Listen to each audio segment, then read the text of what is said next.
தினமலர் நேயர்களுக்கு வணக்கம். இன்றைக்கி எந்த படத்தோட ரிவ்யூ பார்க்க போகிறோம்னா கிங்டம். கௌதமொழி டைரக்ஷனில் இந்த படம் ரெடியாக இருக்குது. படத்தோடைய கதை எடுத்தோடனே ஒரு பீரியட் போர்ஷனில் காட்டுறாங்க. பிரிட்டிஷ் ஆட்சியில் ஒரு சின்ன குக்கிராமம் இருக்குது. அந்த கிராமத்தில் இருக்க மக்கள்லாம் அவங்களுடைய வசத்துக்கு கொண்டு வரணும்னு ஆசைப்பட்றாங்க. அதுக்கான காரணம்னா அங்கே தங்கம் இருக்குது அப்படின்றதான் காரணம். ஒரு கட்டத்துக்கு மேலே அங்கே இருக்க ராஜாவும் அந்த மக்களும் ஒத்துக்க மாட்டாங்க. 2 பேரும் போர் செய்கிறாங்க. அதில் அங்கே இருக்க அந்த சின்ன பசங்க மட்டும் தப்பிச்சு வேறு ஒரு ஊருக்கு போயிடுறாங்க. அது எங்கே இருக்குன்னா ஸ்ரீலங்காவுக்கு பக்கத்தில் இருக்கிற ஒரு சின்ன ஐலாண்ட். அங்கே போய்ட்றாங்க. ஆனால் ஒரு காலகட்டத்துக்கு அப்புறம் உங்களுக்கே தெரியும்ல, ஸ்ரீலங்காவில் ஒரு பெரிய பிரச்சனை நடந்தது. அங்கே இருக்க தமிழ் மக்கள் எல்லாருமே தமிழ்நாட்டுக்கு வராங்க. இங்கே அகதிகளாக இருக்காங்க. ஒரு கட்டத்துக்கு மேலே ஒரு பெரிய ப்ரெஷர் இங்கே வரக்கூடாதுன்ற ஒரு சட்டம் இங்கே வருது. அப்படி இருக்கும் பட்சத்தில் நிறைய பேர் அங்கேயே மாட்டிக்கிறாங்க. நிறைய பேர் இறந்து போய்ட்றாங்க. அப்படி யாராலையும் ஏற்றுக்க முடியாத ஒரு சூழ்நிலையில் இருக்க மக்கள் ஒரு பயங்கரமான கேங்ஸ்டர்ஸோடைய பிடியில் இருக்காங்க. அவங்க தான் அவங்களுக்கு வாழ்க்கை அப்படின்ற மாதிரி இருக்காங்க. அந்த டீமோட லீடராக ஒருத்தர் இருக்கார். அவர் யாருன்னு பார்த்தீங்கன்னா நம்ம ஹீரோவுடைய அண்ணா, விஜய் தேவர்கொண்டாவுடைய அண்ணா. அவர் விஜய் தேவர்கொண்டா வீட்டிலேருந்து என்ன காரணத்துக்காக அங்கே போனார், இப்போ அந்த மக்களை எப்படி பாதுகாத்துட்ருக்காரு, விஜய் தேவர்கொண்டா இந்த மக்களை எப்படி பாதுகாக்க போகிறாரு, அண்ட் அவங்களுடைய அண்ணனையும் அவங்க அண்ணன் குடும்பத்தையும் எப்படி காப்பாற்ற போகிறான்றதான் இந்த படத்தோடைய கதை. நான் முன்கூட்டியே சொல்லியிருந்தேன், ஒரு பிரிட்டிஷ் காலகட்டத்தில் ஒரு பெரிய வார் நடந்தது. ஒரு பீரியட் போர்ஷன் மாதிரி காட்டுறாங்க. அந்த பீரியட் போர்ஷனும் இந்த கரண்ட் போர்ஷனும் எப்படி கனெக்ட் ஆகுதுன்றதை பயங்கர டீட்டெயில்டாக பண்ணியிருக்காரு கௌதம்.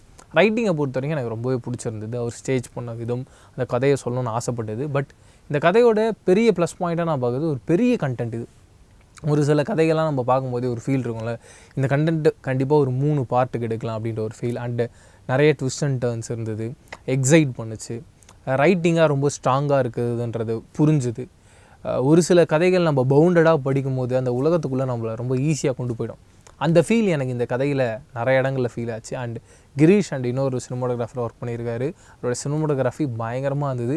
ஒரு வாட்டியும் விஜய் தேவர்கொண்டா சேலஞ்சிங்கான ஒரு விஷயம் பண்ணிவிட்டு வெளியில் வரும்போது அவருடைய சினிமோட்டோகிராஃபி அண்டு அனியோடைய மியூசிக் வரும்போது அடுத்த லீகில் இருக்குது அப்படின்றதான் சொல்லும். அண்ட் நவீன் நூலியோடைய எடிட்டிங், இந்த கதைக்கு என்ன தேவையோ அது கிறிஸ்பாக கட் பண்ணி ஆடியன்ஸுக்கு வந்திருக்காரு. அண்ட் அவர் கட் பண்ண விதமும் படத்தோட ஃபஸ்ட் ஹாஃபை டியூரேஷனாக பெருசாக வச்சிடலாம், அண்ட் படத்தோடைய செகண்ட் ஹாஃபை கிறிஸ்பாக கொடுத்தா கண்டிப்பாக ஆடியன்ஸுக்கு இந்த படம் பிடிக்கும்னு யோசித்து பேக் பண்ண விதம் எனக்கு ரொம்ப பிடிச்சிருந்தது.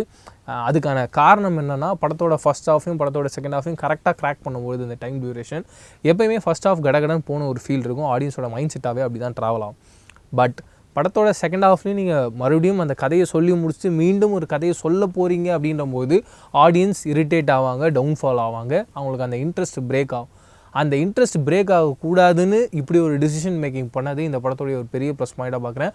அதுக்கான ரீசன் படத்தோடைய ஃபஸ்ட் ஹாஃபோட எனக்கு பர்சனலாக படத்தோடைய செகண்ட் ஹாஃப் அவங்க பண்ண எல்லா விஷயங்களும் ரொம்பவே பிடிச்சிருந்தது. இந்த ஆர்ட் டிபார்ட்மெண்ட்டாக இருக்கட்டும் பயங்கரமாக பண்ணியிருந்தாங்க. ஒரு இடத்துலையும் அந்த ஃபைட் சீக்வன்ஸில் அவங்க ஸ்டேஜ் பண்ண விதம் அண்டு மேக்கப்பில் ரத்தம் தெரிக்கிற அந்த சீக்வன்ஸை கிட்டத்தட்ட ஒரு ஹாலிவுட் படங்களில் எப்படி ஒரு பஞ்சுலேயும் ரத்தம் தெரிக்கிறதுலாம் ஸ்ப்ரே மாதிரி கொடுத்துருப்பாங்க. அதெல்லாம் ரொம்ப தத்ரூபமாக ஒன்று பண்ணியிருந்தாங்க. அது எல்லாமே இந்த படத்துடைய ஒரு பெரிய ப்ளஸ்ஸாக பார்க்குறேன்.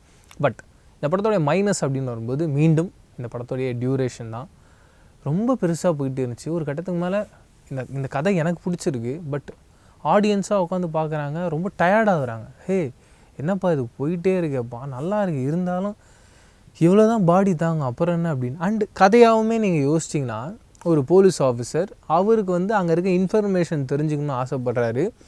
அந்த கும்பலுக்குள்ளே ஒரு ஸ்பை அனுப்ப முடியல அப்படின்றது தான் அவருடைய மிக முக்கியமான பாயிண்ட்டாக இருக்குது. அதுக்காக தான் கான்ஸ்டபிளாக இருக்க விஜய் தேவர்கொண்டாவை அப்படி ஒரு வேர்ல்டுக்குள்ளே அனுப்பணும்னு ஆசைப்படுறாரு. அங்கே என்ன நடக்குது அப்படின்னு பார்த்தீங்கன்னா, இவரோட ஸ்பை ஏற்கனவே 2-3 பேர் இருக்காங்க. எனக்கு அப்போ சிரிப்பாக இருந்தது. அதுதான் அந்த ஊருக்காரனே நான் அவனை காப்பாற்றுறேன்னு சொன்னால் ஸ்பையாக மாறிடுறான். அதுக்கப்புறம் எந்த ஒரு காரணமும் பெரிய அளவில் இல்லாத விஜய் தேவர்கொண்டாவை ஒரு ஹீரோவாக மாற்றுறீங்கன்ட்டு அவரே சொல்கிறாரு, அவனால் மட்டும்தான் முடியும்னு நான் அப்போவே நினச்சேன், உன்னால் மட்டும்தான் இது முடியும்னு. அப்பா நீயே பில்டப் கொடுத்துட்டு இருந்தேன், இப்படி நீ தான் அந்த கதையோட மெயின் காரணகர்த்தாவே இருக்க. எது நடந்தாலும் உன்னால் தான் நடக்குது. கிட்டத்தட்ட இந்த மார்வல் படங்கள்லாம் நீங்கள் பார்த்தீங்கன்னா த வாட்சர் அப்படின்ற ஒரு கேரக்டர் இருக்கும், கடவுள் மாதிரி அந்த கேரக்டர் வெறும் பார்த்துக்கிட்டே இருக்கும், வெறும் ட்விஸ்ட் அண்ட் டர்ன்ஸை மட்டும் அங்கங்கே மாற்றி விட்டுரும், ஒரு ஆள் அந்த கதையை மாறிடும். அப்படி ஒரு ஆளாக இந்த கேரக்டரை டிசைன் பண்ணி வச்சுருக்காங்க. பட் விஜய் தேவர்கொண்டா கேரக்டரை பொறுத்த வரைக்கும் அந்த கதைக்கு அவ்வளோ இம்பார்ட்டண்ட்டே கிடையாது. இவங்களாம் அந்த கதையில் அந்த இம்பார்ட்டன்ஸை கொண்டு அந்த கேரக்டரை உள்ளே வச்சது ரொம்ப திணிச்சு வச்சா மாதிரிச்சு. அண்ட் இந்த கதை ஆரம்பிச்சுலேருந்து ரொம்ப ரியலிஸ்டிக்காக பண்ணுன்ற ஒரு ஜோனுக்குள்ளே இருக்காங்க. ஒரு மாஸ் மசாலா கமர்ஷியல் கூட இல்லை. எக்ஸாம்பிள் பாலையா படங்களாக இருக்கட்டும், இல்லை சூப்பர் ஸ்டார் படங்களாக இருக்கட்டும், அடித்தோன்னே ஒரு 10 பேர் பறக்கிறாங்களே, அப்படி இல்லாமல் ரொம்ப ரியலிஸ்டிக்காக இருக்கணும் அப்படின்னு பிளான் பண்ணியிருக்காங்க. அந்த ரியலிஸ்டிக்காக இருக்கணுன்றத மீண்டும் எங்கே பிரேக் பண்ணுறாங்க அப்படின்னா, ஒரே ஆள், தனி ஆள், அத்தனை பேர் வந்து அப்படி துப்பாக்கியோட கட்டன்னு சுடும்போது அந்த ஷீல்டில் வச்சுட்டு அவர் தடுத்துட்டு போகிறது வந்து கண்டிப்பாக அன்எக்ஸ்பெக்டடாக நம்பவே முடியல அப்படின்ற ஒரு ஜோனில் அப்படி ஒரு சீனாக தான் இருந்தது.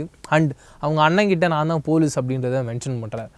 எனக்கு என்ன கேள்வினா, எதுக்கு இவ்வளோ டைம் எடுத்தீங்க, அதுக்கு எதுக்கு நீ ஜெயிலுக்குள்ளே போன, அதுக்கப்புறம் அங்கே சொல்கிற நீ ஜெயிலுக்குள்ளேயே நான் உன் தம்பின்றது சொல்கிற, நீ ஏன் ஜெயிலுக்குள்ளே போய் உன் தம்பின்றதை சொல்கிற, உங்கள் அம்மா ஏன் இறந்துட்டாங்கன்னு சொல்கிற, எல்லாத்துக்குமே ரொம்ப சில்லி ரீசன்ஸாக நம்மளை கன்வின்ஸ் பண்ணுற மாதிரியே இல்லை எல்லா பாயிண்ட்ஸும். கதை என்ஹான்ஸ் பண்ணணும், அதுக்காக நான் எந்த அளவுக்கும் இறங்கி ஒன்று எழுதியிருப்பேன் அப்படின்ற ஒரு பார்வையில் தான் இந்த கதையில் ஓவரால் அந்த ஹீரோ கேரக்டரைசேஷனே அமைஞ்சிருந்தது.